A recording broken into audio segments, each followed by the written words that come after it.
చాయ్ చేస్తున్నానండి. ఇదిగండి పాలు, చాయ్ అయితే చేస్తున్నాను. ఎందుకు చాయ్ చేస్తున్నానంటే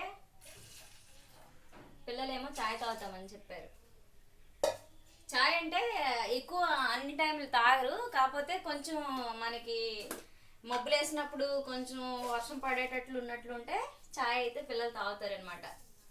చాయ్ పత్తి కొంచెం ఘాటుగానే వేస్తానమాట. నేను ఎప్పుడు కూడా చాయ్ చేస్తే చాయ్ పత్తి అయితే కొంచెం ఘాటుగా వేస్తానమాట. నేను ఘాటుగా వేస్తేనే మనకి హెడ్ఏక్ ఉన్నా సరే, జలుబు చేసి ఉన్నా సరే చాయ్ తాగితే కొంచెం మనకి బాగుంటుంది అనమాట, ఫ్రీగా ఉన్నట్లు ఉంటుంది. అర్థమైందా? మీరు ఎంతమంది చాయ్ అంటే మీకు ఎక్కువ, చాయ్ తాగడం అంటే ఎక్కువ నచ్చుతారు? నాకైతే చాయ్ అంటే చాలా ఇష్టం అండి. ఎందుకంటే చాయ్ అంటే ఎక్కువ సార్లు అనమాట. చాలా మంది అనుకుంటారు అనమాట, ఇదేంటి ఎప్పుడు చూసినా చాయ్ తాగుకొని ఉంటారు వీళ్ళు అనుకుంటారు. కానీ చాయ్ తాగితే మనకి మైండ్ అంతా ఫ్రీగా ఉంటుందండి. ఎప్పుడు కూడా పిల్లలైనా సరే కొంచెం జలుబులాగా దగ్గులాగా అంటే ఒక 5-6 సంవత్సరాల పిల్లలు ఇలా ఉంటారు అనుకో, అలాంటి వాళ్ళ పిల్లలకి అంటే మరీ చిన్న ఏజ్ పిల్లలకి మనం ఎప్పుడు కూడా చాయ్ ఇవ్వకూడదు. కొంతమంది చాయ్ అంటారు, కొంతమంది టీ అంటారు. అదే అనమాట, కొంతమందికి టీ అంటే అర్థం కాదు, కొంతమందికి చాయ్ అంటే అర్థం కాదు.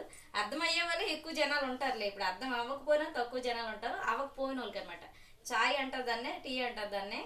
అయితే వాటినమాట మనం అనమాట ఇంత పిల్లలు ఉంటారు కదా, ఒక 5 సంవత్సరాల పిల్లలు, 6 సంవత్సరాల పిల్లలు, వాళ్ళనమాట కొంచెం జలుబు చేసి రొంప చేసినట్లు ఉన్నట్లయితే, కొంచెం తగ్గినట్లయితే వాళ్ళకైతే మనమైతే పాలు వేయకంటే డికాషన్ చేసి మనం వాళ్ళకి బెల్లం, డికాషన్లో బెల్లం వేసేసి చాయ్ పత్తి వేసి మనమేమో కొంచెంసేపు మరగబెట్టేసి అది ఇచ్చామంటే పిల్లలకి తొందరగా అనమాట దగ్గు జలుబు తగ్గుతుందండి. పిల్లలకి అయితే కొంచెం ఆవేశం లాగా ఉన్నా సరే తగ్గుతుంది.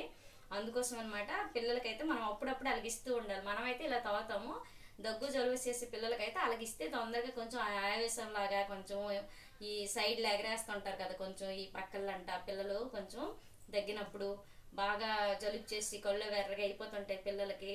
ఒక 5-6 సంవత్సరాల ఏజ్ పిల్లలకైతే బాగా పనిచేస్తుందండి. మనం బెల్లం వేసి చేయాలండి, పంచదార అయితే కాదు. పంచదారని అయితే మనం సైడ్ పెట్టాలి. పిల్లలకైతే పంచదారతో మనం అయితే డికాషన్ కాదు, టీ కాదు, అసలు ఏమి ఇవ్వకూడదు అసలు. మనం ఇలాగే అంటే మనం బెల్లంతో ఇస్తే పిల్లలకు దగ్గు జలుబు తగ్గుతుంది, బాగుంటుంది అనమాట. చల్లని టైంలో ఇక మనకి వర్షాకాలం కదా, వర్షాకాలంలో అయితే పిల్లలకి వారంలో 1-2 సార్లు మనం అలగిస్తూ ఉండాలన్నమాట. మిరియాల కషాయం అయితే మనం పెద్దోళ్ళం అయితే తాగిస్తాం, కానీ పిల్లలు తాగలేరు కదా, అందుకోసం వాళ్ళకి ఇవ్వాలి. అలాగిస్తే పిల్లలకైతే మొత్తానికి దగ్గు జలుబు ఏమి రాదనమాట మనం ఈ వర్షాకాలంలో అది ఇస్తే. ఓకేనా? Bye bye friends.